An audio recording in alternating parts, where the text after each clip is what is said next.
Hi, welcome to Madurai Sridevi's kitchen. இன்னைக்கு வாழைக்காய் பொடி மாஸ் எப்படி செய்யறதுன்னு பார்க்கலாம்.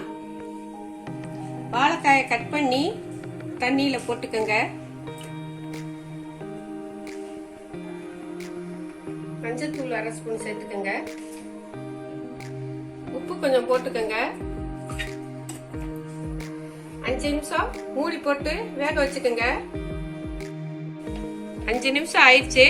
இப்ப அடுப்பை ஆஃப் பண்ணிக்கலாம்.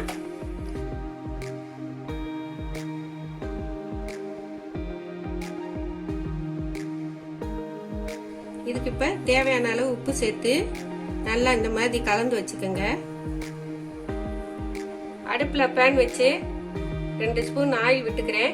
சூடாகட்டும். சூடாயிடுச்சு. கடுகு 1 ஸ்பூன், கடலைப்பருப்பு 1 ஸ்பூன், உளுந்து 1 ஸ்பூன்,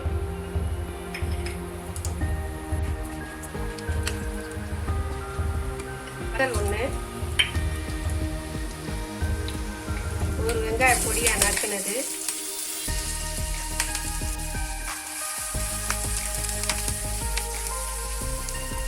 கருவேப்பிலை,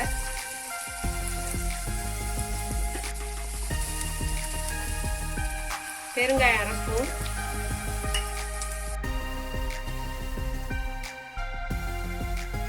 வெங்காயம் எல்லாம் நல்லா வதங்கிடுச்சு. இப்போ வாழைக்காயை போட்டு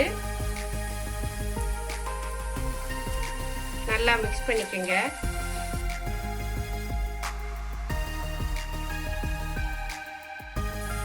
தேங்காய் பூ இப்போ இதில் நான் சேர்த்துருக்கேன். உங்களுக்கு தேவைன்னா சேர்த்துக்கங்க, இல்லைன்னா வேணாம்.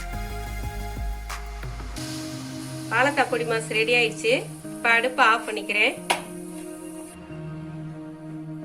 ரசம், சாம்பார், குழம்பு எல்லாத்துக்கும் சைட் டிஷ்ஷா வச்சுக்கலாம். நீங்க நல்லா டேஸ்டா இருக்கும். சுவையான வாழைக்காய் பொடி மாஸ் ரெடி. நீங்கள் இதை ட்ரை பண்ணி பாருங்க. செய்யறதுக்கு ரொம்ப ஈஸி. இந்த வீடியோ உங்களுக்கு பிடிச்சிருந்துச்சுன்னா லைக் பண்ணுங்க, ஷேர் பண்ணுங்க, மறக்காம சப்ஸ்கிரைப் பண்ணுங்க. தேங்க்யூ.